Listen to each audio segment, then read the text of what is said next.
Good morning world. चलिए कहानी शुरू करते हैं। तो हमारी कहानी के लास्ट पार्ट में हमने देखा था कि मैडम लैन वो सारी चीज़ें सोच रही थी और वो पता नहीं कैसे उन्हें ऐसा लग रहा था कि किसी ने मतलब सच ही बोला है कि कुछ भी हम जो भी अपने लिए करते हैं ना वो तो सबसे पहले सही होना चाहिए। गलत होगा तो हमारी ज़िंदगी ही बर्बाद हो जाएगी। तो इसीलिए ना वांग जी वांग जी और लैंसन वो सारी चीज़ों को ना अभी अलग करना चाहते थे। वो नहीं चाहते थे कि लैन फैमिली के साथ उनका कोई भी रिश्ता रहे। वो ये सारी चीज़ों को अभी लेट गो करना चाहते हैं। वो नहीं चाहता कि ये सारी चीज़ें उसके अंडर या फिर कुछ हो या फिर कोई भी प्रॉब्लम क्रिएट हो, वो नहीं चाहता है। तो इसीलिए ना वो अपने ओमेगा को बहुत ही प्यार से समझाने की पूरी कोशिश करेगा और अपनी ओमेगा को अपने पास रखने की पूरी कोशिश करेगा। वो बिल्कुल भी नहीं चाहता कि उससे उसका ओमेगा छीन लिया जाए। और ये बहुत लिटरली बहुत ही ज़्यादा ये प्रॉब्लम में आ सकता है वो। तो इसीलिए ना लैंसन और वांग जी एक दूसरे के तरफ देख के विंग को मनाने की पूरी कोशिश कर रहे थे। ऐसा नहीं था कि विंग उनसे नाराज़ था। विंग डिसअपॉइंटेड था कि उन लोगों ने झूठ बोला और तुमने झूठ पे यकीन कर लिया। क्यों? ऐसा नहीं था कि विंग के ऊपर किसी ने एलिगेशंस लगाए और वो मान लिया उन लोगों ने। तो थोड़ा तो बहुत वो भी जांच पड़ताल करते कि हुआ क्या है। तो ना वहाँ पे ना विंग इसीलिए डिसअपॉइंटेड था। तो सब दूसरी तरफ लैन फैमिली पूरी की तरह बर्बाद हो चुकी थी। शिचन जो कुछ सोच नहीं पा रहे थे कि अभी वो कैसे ये सारी चीज़ों को हैंडल करे। उन्हें नहीं लग रहा है कि अभी वो कुछ भी कर सकते। उन्हें ऐसा लग रहा है कि किसी ने उनके दिल को इतनी ज़्यादा ही तोड़ दिया है कि वो चाह कर भी अभी अपने नॉर्मल लाइफ में वापस नहीं जा पा रहे। क्योंकि कहते ना, गिल्ट किसी को नहीं छोड़ता। अगर कोई इंसान गिल्ट में है ना और उस चीज़ की उसे माफ़ी नहीं मिल रही है तो वो इंसान अपने दिल में और अपने शरीर से वो मरने लगता है। ठीक वैसे ही शिचैन की तरफ हुआ। तो एक दिन ना शिचैन गाड़ी ड्राइव करते करते एक एक्सीडेंट हो जाता है। तो वो हॉस्पिटल में थे। पूरी लैन फैमिली थी वहाँ पे। लेकिन लैनसन और वांग जी दोनों को कुछ पता नहीं था। अगर पता होता तो ऑफकोर्स हो जाते। क्योंकि चांगसे सरन ने उन्हें ऐसी परवरिश नहीं दी है कि वो एकदम मुँह ही मोड़ ले। तो ना वहाँ पे ना विंग ना जब ये सारी चीज़ें सुनता है कि हाँ लैन को शिचैन की इतनी बड़ा एक्सीडेंट हो गया है, तो ना वहाँ पे विंग उस हॉस्पिटल में एक वो वहाँ पे जाता था। उसे डॉक्टर की पढ़ाई करनी थी तो इसीलिए वो डॉक्टरी पढ़ाई कर रहा था। और इसी दौरान वो हमेशा कभी कहीं ना कहीं क्या बोलते हैं हॉस्पिटल में किसी सर्जन के साथ बातें करता या फिर उनके सारी चीज़ों को वो नोटिस करता। ये सारी चीज़ें वो करता। तो इसीलिए ना जब लैंसन और वांगजी को विंग ने फ़ोन किया और बोला कि तुम्हारे ब्रदर का बहुत बुरा एक्सीडेंट हुआ है, उनके लिए ब्लड चाहिए, तो तुम दोनों को आना पड़ेगा। तो वापस वांगजी और लैंसन दोनों ही आते हैं और ब्लड दे रहे थे। मैडम लैन की तो हालत ख़राब हो गई थी। जियांग जैन की भी हालत ख़राब हो गई थी। लैन चिंगन चुन तो वो तो पागल ही हो गए थे। उन्हें समझ नहीं आ रहा था कि अभी वो क्या करें। उन्हें ऐसा लग रहा था कि उनके दिल से उनका दिल किसी ने निकाल दिया है। उनके 2 बच्चे उनसे दूर हैं और एक अभी बेड पे पड़ा हुआ है। तब उन्हें रियलाइज़ हुआ कि उन लोगों ने जो गलत किया है उनकी सज़ा है ये। और जो भी इंसान इस दुनिया में गलती करेगा इसी दुनिया में उसे भुगतना पड़ेगा। और ये कहावत सच निकली। तो वहाँ पे ना चिंगन चुन वो अपने दोनों बेटे को देखते हैं। बहुत ही एग्जॉस्टेड हो चुके थे चिंगन चुन। वो समझ नहीं पा रहे कि अभी उन्हें अपने बच्चों की वो चाहिए, दिलासा चाहिए, भरोसा चाहिए और क्या बोलते हैं, उनका सहारा चाहिए। लेकिन वांग जी वांग जी अपने फादर को बिल्कुल भी कोई भी लिटरली भाव नहीं देता। वो जानता है कि ये इंसान ने उसके साथ बहुत गलत किया है। ये इंसान पूरी ज़िंदगी पैसे कमाने के पीछे ही भागा है। उसने कभी भी लिटरली इन सारी चीज़ों को अपनी फैमिली के वक्त नहीं दिया। क्या वी झांगसे ने अपनी फैमिली को वक्त नहीं दिया? क्या वो सफल नहीं है? किसी को नहीं पता। वी झांगसे की मतलब जो कंपनी है वो टॉप कंपनियों में से एक है और ये लैंसन और वांग जी जानते हैं। तो ये सारी चीज़ें अगर आप काम भी करते हो और अपनी फैमिली को वक्त भी देते हो, आप दोनों ही कर सकते हो। आपको सिर्फ गधे की तरह काम नहीं करना होता है, ज़िंदगी को जीना भी होता है। अगर आप ज़िंदगी को जियोगे नहीं तो आप सिर्फ पैसे कमाओगे। पैसे कमाने से अच्छा है ज़िंदगी जीना, मुझे लगता है ये। तो ना वहाँ पे वीन ना जब वांग मतलब शिचन को देख रहे थे तो ना वो वहाँ पे वो बाहर आता है, डॉक्टर आके कुछ बोलता है तो ना वहाँ पे मैडम लैन जाके तुरंत ही विंग का हाथ पकड़ लेती है। तो ना विंग थोड़ा सा पहले डर गया था कि मैडम लैन उसे मारे टारे नहीं, क्या वो उसने क्या गलती कर दी। तो ना वो कुछ नहीं कहती, वो बोलती है मेरा बेटा कैसा है, डॉक्टर ने मुझे आधी बात बताई है, ये मुझे बहुत अच्छे से पता है। तो ना वहाँ पे विंग ना अपना सर ऊपर करके बोलता है देखिए मैम, मैं डॉक्टर नहीं हूँ, मैं अभी पढ़ाई कर रहा हूँ, मैं जैसे अभी स्टडीज़ कर रहा हूँ, मैं मैं डॉक्टर भी नहीं बना हूँ, मुझे एग्ज़ाम देने पड़ेंगे, आई डोंट नो। डॉक्टर अच्छे से जानते हैं। तो ना वहाँ पे मैडम लेना विंग का हाथ पकड़ के बोलती है please wing, please don't do that, please मेरी बात मुझे बताओ मेरे बेटे को क्या हुआ है। तो ना वहाँ पे विंग बोलता है मुझे लगता है वो मेंटली सबसे ज़्यादा वीक है, इसीलिए इनके साथ ऐसा हुआ। अगर आप लोग उनका अच्छे से ध्यान नहीं रखेंगे तो वो ज़िंदा नहीं रह पाएंगे। उनकी हेड इंजरी बहुत ही ज़्यादा मतलब गहरी है जितना मैंने देखा। तो वहाँ पे ना मैडम लैन एकदम बैठ जाती है और वहाँ पे जियांगचन भी रो रहा था और उसकी मदर किटी पार्टी कर रही है। वो अपनी मदर को कितनी बार कॉल कर चुका है जियांगचन, लेकिन उसकी मदर किटी पार्टी में व्यस्त है। उसे कोई फ़र्क नहीं पड़ता कि उनके बेटे का या फिर क्या हुआ है, क्या बातें हो रही है, वो नहीं जानते।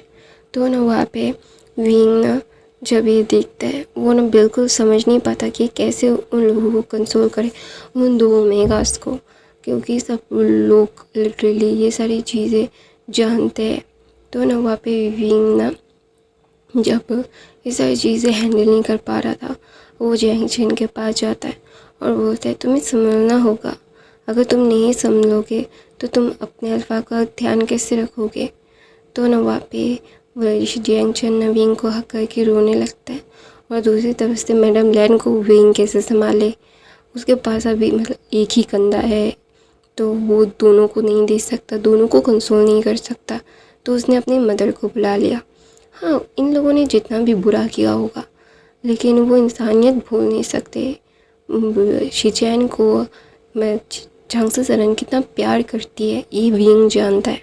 तो वो अपनी मदर को बुलाता है और उसकी मदर आने के बाद विंग से पूछती है कि शिचैन कैसा है। तो ना वो बोलता है वो ठीक है मदर, लेकिन बहुत ही ज़्यादा ही उनका प्रॉब्लम हो रहा है। तो ना वहाँ पे मैडम लिन तुरंत ही जब झांगसी सरन को विंग से बातें करते हुए देख रही थी, वो तुरंत आती है और झांगसी सरन की बाहों में वो फूट फूट के रोने लगती है और बोलती है मेरे बच्चों को बचा लो, मैं नहीं चाहता सिर्फ वो बच्चे, मेरे बच्चे सिर्फ खुश रहे, मैं ये चाहता हूँ, मैं नहीं चाहता कि मेरे बच्चों को कोई भी प्रॉब्लम हो। तुम मेरे बच्चों को सबसे ज़्यादा अच्छे से जानती हो, मैं तुम्हारे पैर पकड़ती हूँ। वो मतलब अपने आप को छुड़ा के झांगसी सरन के पैरों पे सबके सामने, पूरे हॉस्पिटल के सामने कितने सारे लोग हैं, वो पैर पकड़ लेती है।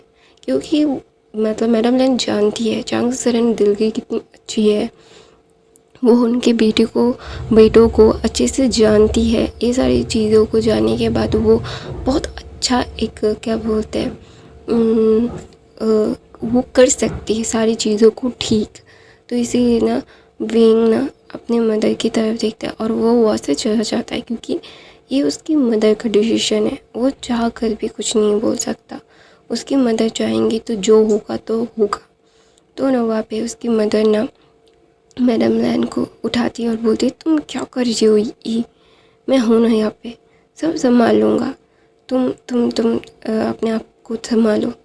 तो वहाँ पे 4-5 दिन पूरा जिया लैन फैमिली और वे फैमिली, मतलब वी चंग्स और चंग्स जैन और विंग सारे लोगों का ध्यान रखते हैं, क्योंकि उनके वो मैडम यू आती है, थोड़ा बहुत जियांग चैन को संभालती है, फिर से चली जाती है। उन्हें कोई फ़र्क नहीं पड़ता कि उनके बेटे के मीत के साथ क्या होता है क्या नहीं, क्योंकि वो अपने किटी पार्टीज़ में ज़्यादा मशरूफ़ है। और जैंग फैमिया तो अपने काम पे इतना बिज़ी हो गए हैं, क्योंकि वो समझ नहीं पा रहे कि वो अभी क्या करें। उनके काम का भी बहुत ज़्यादा, मतलब जहाँ लैंजन और वांगजी ने हाथ खींच लिए हैं तो उनको और ज़्यादा प्रॉब्लम हो रही है वो संभालने के लिए। और मैडम यू अपना गुस्सा दिखा रही है, तो इसीलिए वो दूर दूर है। तो वो इसी दौरान मैडम, मतलब वी चंग से और चंग से सरन ने सबका ध्यान रखा। तो ना वहाँ पे धीरे धीरे शिचैन को होश आता है। तो शिचैन को होश आने के तुरंत बाद ही डॉक्टर उन्हें बहुत अच्छे से चेक करते हैं। चेक करने के बाद ना वहाँ पे जी चांग से सरन आती है, और चांग से सरन आते ही आधे वो घंटा वो शिचैन के साथ बातें करती है और वो कुछ कहती है। तो ना शिचैन बोलता है, अच्छा ठीक है, जैसा आप बोलोगे ठीक वैसा ही होगा, मैं नहीं चाहता कि आपको मैं डिसअपॉइंटेड करूं। तो बोलता है, मैं जानता हूँ कि तुम मुझे कभी डिसअपॉइंट नहीं करोगे मेरा बच्चा। ऐसा बोल के चांग से सरन शिचैन के फोरहेड पे किस करती है। तो ना शिचैन बोलते, प्लीज़ मुझे छोड़ के मत जाइए ना, मैं भी वांगजी विंग लैंजन की तरह आपको चाहता हूँ। मैं जानता हूँ मैंने तब कुछ नहीं कहा था, क्योंकि मेरे हाथ पैर बंधे हुए थे। मैं क्या करूं। तो ना वहाँ पे भी चांग से सरन बोलती है, तुमने कुछ कहा नहीं, तुमने प्रोटेस्ट नहीं किया, हाँ, लेकिन इसका मतलब ये नहीं है तुमने मेरे साथ बदसलूकी की, बदतमीज़ी नहीं की, कुछ भी नहीं किया, तुम सिर्फ चुप थे, यही तुम्हारी गलती है और कुछ भी नहीं। और तुम चुप रहे यही बहुत बड़ी बात है, क्योंकि तुमने ये याद रखा कि बड़ों के बीच में बच्चों को बोलना नहीं चाहिए। मेरी शिक्षा काम में आई, ये मुझे देख के बहुत अच्छा लगा, बहुत बहुत बहुत ज़्यादा। ऐसा बोल के वो शिचैन को समझाती है। तो ना वो चांग से सरन बाहर आती है। चांग से सरन बाहर आने के बाद ना चैंग चैन को हाथ पकड़ के बोलती है, तुम्हारा रिश्ता है, तुम्हें इसके लिए लड़ना होगा, तुम्हारा मेट है वो, तुमसे तुम्हारा एक अलग बॉन्ड है उसके साथ। हाँ, तुम उसका पहला प्यार नहीं बन सकते, लेकिन तुम उसका दूसरा और आखिरी प्यार बन सकते हो। तुम अपनी कोशिश से उसके दिल में ऐसी जगह बनाओ, तुम्हें उसकी जगह, उसके पहले प्यार की जगह नहीं चाहिए, तुम्हें अपनी जगह चाहिए। तुम्हें ऐसे उसके साथ रहना पड़ेगा जियांग चैन। मैंने तुम्हारी आंखों में उसके लिए प्यार देखा है, लेकिन ज़िद और अकड़ लोगों की ज़िंदगी बर्बाद कर देती है जियांग चैन। एक बड़ी होने के नाते तुम्हें यही बोल सकती हूँ मैं, एक छोटा सा एडवाइस।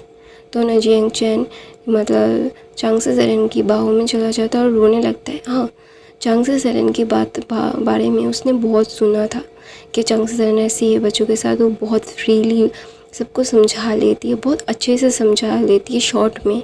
तो इसीलिए ना वो बहुत ही ज़्यादा खुश हो जाती थी सब बच्चे। तो अभी जब जियांग चैन ने वो एक्सपीरियंस किया तो वो समझ गया कि क्यों सब लोग चांग से सरन को इतना प्यार करते हैं।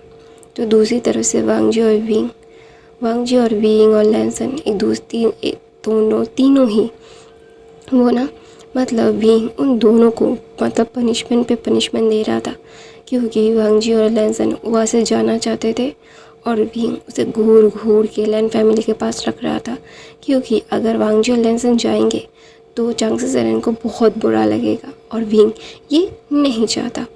तो ना वहाँ पे वांगजी विंग के लिप पे किस करके बोलता है और बाइट करके बोलता है, प्लीज़ ना baby, I want to go. तो बोलता है, no you don't have to go, मैं नहीं चाहता कि तुम यहाँ से जाओ। तो वहाँ पे ना वांग जाए ना मतलब वो मुंह फुला के बोलते हैं ये गलत बात है, ये मेरे साथ गलत हो रहा है, मैं बिल्कुल भी पसंद नहीं करता।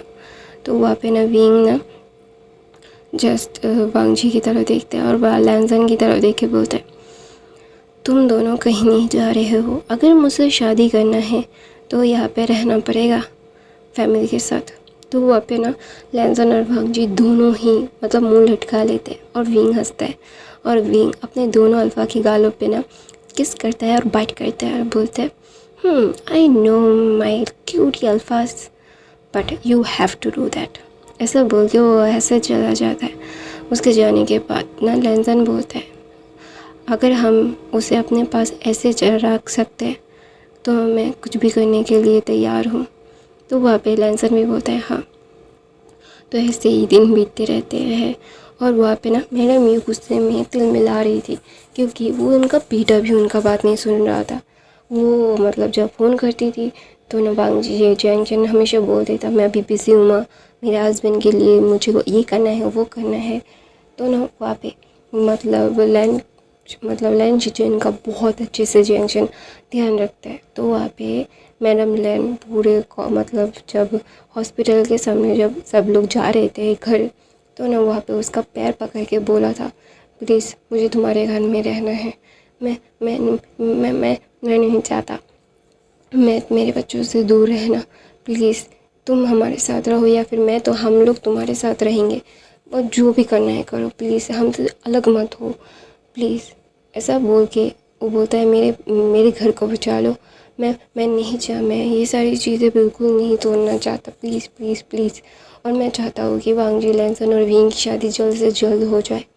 तो वहाँ पे ना लैंसन और वांग जी दोनों ही मैडम लैन को देख रहे थे कैसे ट्विस्ट करता है। तो ना वहाँ पे वी चांग से के पास जिंग हेंजुन जाके बोलते हैं तुम चाहते हो कि मैं भी अपने घुटनों पे आऊँ। दोनों वो घुटनों पे आते हैं और बोलते हैं मैं चाहता हूँ कि मेरी फैमिली खुशहाल रहे, मैंने पूरी ज़िंदगी बर्बाद कर दी पैसे कमाने में, लेकिन मुझे इस लास्ट टाइम में मेरी फैमिली चाहिए, प्लीज़ दोस्त just give me one favour. ऐसा बोल के वो ना घुटनों में थे। चांग से सरन और वी चांग से दोनों ही उन दोनों को उठाते हैं और बोलते प्लीज़ ऐसा मत करो, ऐसा सीन क्रिएट मत करो, अपनी इज्जत का ऐसे नीलाम मत करो। लैन फैमिली एक बहुत रिस्पेक्टेड फैमिली है। तो ऐसे ही वो सारे लोग ठीक हो जाते हैं, लैन फैमिली और वे फैमिली के रिश्ते दोबारा से ठीक हो जाते हैं। तो ना वहाँ पे मैडम यू ना वांग जियांगचैन के पास आती है और वहाँ पे सब लोग थे जियांग शिचैन का ध्यान रखने के लिए। जियांगचैन वहाँ पे बैठा हुआ था। तो वहाँ पे मैडम यू आती है और बोलती बेटा तुम कैसे हो। वो नाटक करती है, फिर बोलती है वांग जियांगचैन तुम मेरे साथ हो, मैं तुम्हें कुछ देना चाहती थी और कुछ मैं बात करना चाहती हूँ तुमसे, आओ ना बाहर। तो ना वहाँ पे जियांगचैन के पास आके उसे थप्पड़ मार के बोलती है तुम उसके हस्बैंड हो, नौकर नहीं। तो ना वहाँ पे जियांगचैन अपने चिक्स को पकड़ के अपनी मदर की तरफ देखता है और जियांगचैन बोलता है वो मेरा लाइफ पार्टनर है, कोई और अल्फ़ा नहीं, उसकी चीज़ें करने में मुझे कोई शर्म नहीं है, मैं चाहता हूँ उसके साथ रहना। और आप आइंदा मेरी फैमिली के मैटर्स पे प्लीज़ बात मत कीजिए। आप जैसे इंसान के साथ मैं आप जैसे ओमेगा का बेटा हूँ, इसी पे शर्म आती है। मुझे अभी ये मतलब ये लगा कि वो फादर चांग से आंटी को पसंद करते थे क्योंकि वो पसंद करने लायक ही थी। ऐसा बोल के जियांगचैन अपनी मदर को गुस्से में देखता है। उसकी मदर दोबारा से थप्पड़ मारने वाली थी। तो वहाँ पे ना मैडम लैन उसका हाथ पकड़ लेती है और बोलती है mind your own business, you मेरे सन इन लॉ को हाथ मत लगाना और आइंदा मेरी फैमिली के मैटर्स में तुम ना ही बोलो। It is much better for you, just get out. तुम्हारी वजह से मेरी ज़िंदगी, मेरे बच्चों की ज़िंदगी बहुत मिसरेबल हो चुकी है और अभी मेरे बच्चों की ज़िंदगी ट्रैक पे आ रही है, वो खुश हो रहे हैं। मैं नहीं चाहता कि उनकी खुशियों को कोई नज़र लगाए। तुम अपने बच्चों की खुशी पे ही नज़र लगा रही हो। तुम मेरे बच्चे की खुशियाँ तुम्हारे लिए मैटर नहीं करती, लेकिन मैं माँ हूँ, मेरे बच्चों की खुशियाँ मेरे लिए मैटर करती है। ऐसा बोल के मैडम लैन ने मैडम यू का हाथ झटक दिया था और जियांगचैन को लेके अंदर चली गई थी। तो ऐसे ही दिन बीते रहते हैं। शिचुएन को डिस्चार्ज मिलता है तो वहाँ पे क्या बोलते हैं, वे चंग से ने एक अच्छा सा एक बंगलो खरीद लिया था, एक महल मतलब एक विलाई खरीद लिया था, क्योंकि वो लोग 3 लोगों का फैमिली था, इतना बड़ा लेके करते क्या है उनके पास, लेकिन वहाँ पे रहना उन्हें अच्छा नहीं लगता। लेकिन अभी लैंड फैमिली भी उनके साथ मर्ज हुई है, तो इसीलिए वो लोग सब वे मतलब मैंशन में चले जाते हैं। और वहाँ पे सब लोगों के लिए अलग अलग कमरे थे, सब लोगों के मास्टर बेडरूम थे, सब लोगों के कमरे एक समान थे, कोई भी बड़ा नहीं था, कोई भी छोटा नहीं था। और इसी दौरान विंग ना जस्ट वांग लैंसन से दूर भाग रहा था, क्योंकि उसे शादी नहीं करनी है, अभी उसे पढ़ाई पूरी करनी है। लेकिन तब लोग उसके पकड़ के बोलते शादी कर लो, पढ़ाई पूरी कर लेना।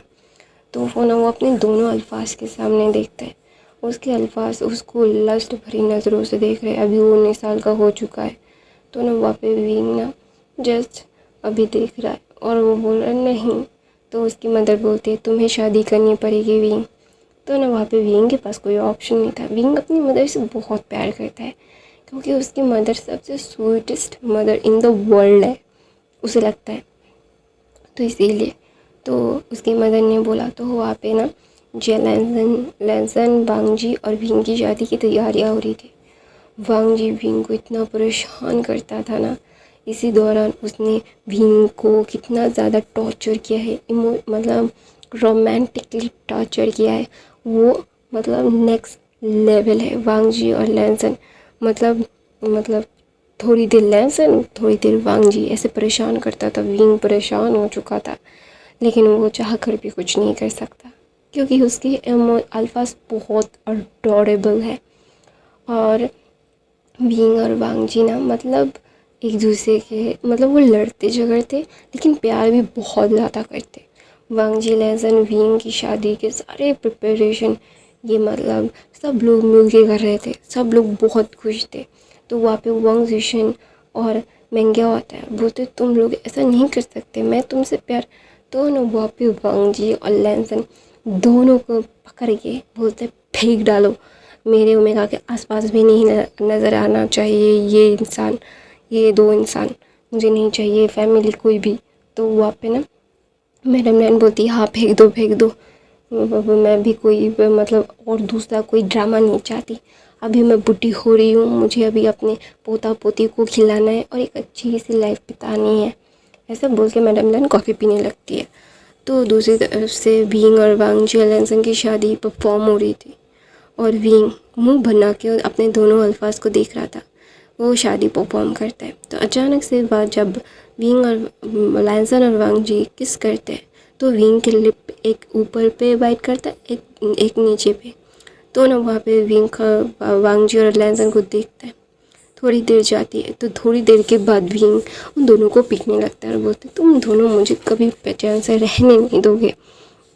तो ना वहाँ पे वांगजी विंग को अपने कंधे पे उठाता है और बोलते हैं बेबी यू लुकिंग हॉट, मैं तुम्हें लेके जा रहा हूँ हनीमून पे। और गाइस 5 मतलब 2 महीने से पहले हम नहीं आने वाले, ऐसा बोल के फैमिली को बाय करता है। तो वहाँ पे मैडम लैन चिल्ला के बोलती है मुझे जल्द से जल्द ग्रैंड चाइल्ड चाहिए, ऐसा बोल के ना वो चिल्ला रही थी। और विंग का पूरा चेहरा रेड हो गया था। तो वो तीनों ही एक आइलैंड पे जाते हैं। वो आइलैंड लैंसन और वांगजी ने अपने हनीमून के लिए ही खरीदा था। तो वहाँ पे वांगजी और लैंसन विंग को हंग्रीली देखते हैं, और वो वांगजी और लैंसन विंग के ऊपर टूट पड़ते हैं लिटरली। तो विंग दोनों को संभालते संभालते भाई एकदम पागल हो रहा था और बोल रहा था यार प्लीज़ यार थोड़ा सा तो मर्जी कर लो, मैं तुम लोगों से कितना छोटा हूँ। तो बोलते I love you, they are doing every day means every day. पूरे 2 महीने तक विंग को वांगजी और लैंसन ने बिस्तर से तो उठने ही नहीं दिया। तो 2 महीने के बाद जब वो आते हैं, तो सब लोग उनका वेलकम करते हैं। नी हुसैन विंग को टीज करते हैं और बोलते हैं हे ब्रो व्हाट्स अप, चल पा रहे हो। तो नी हुसैन को विंग मार के बोलते don't tease me, I don't like it. इन दोनों का ये दोनों बीस्ट है बीस्ट। सब लोग हंस पड़ने लगते हैं। नीज वेस और वेंस और क्या बोलते हैं लेंस मिलके एक अच्छी खासी फैमिली टुगेदर करते हैं। और मैं अपनी कहानी यहीं पे ख़त्म करती हूँ। ये हैप्पी एंडिंग है। आई होप आपको आज की ये फैन फिक्शन ख़त्म हो चुकी है। कैसा लगा लास्ट पार्ट मुझे कमेंट करके ज़रूर बताइएगा। मैं थोड़ा सा डिफरेंट करने की कोशिश कर रही हूँ कि अगर पसंद आ रहा है तो प्लीज़ कमेंट करके बताओ कि हाँ नाइस। अगर पसंद नहीं आ रहा है तो मुंह पे बोल दो कि एकदम बकवास था, बिल्कुल अच्छा नहीं लगा, कुछ नया लिखो। तो मैं नया लिखने की ज़रूर कोशिश करूँगी। तो प्लीज़ नए हो तो सब्सक्राइब करना, बाकी के फैन फिक्शन देख लेना, नॉइस आए तो इग्नोर करना। और आई love you guys, thank you so much.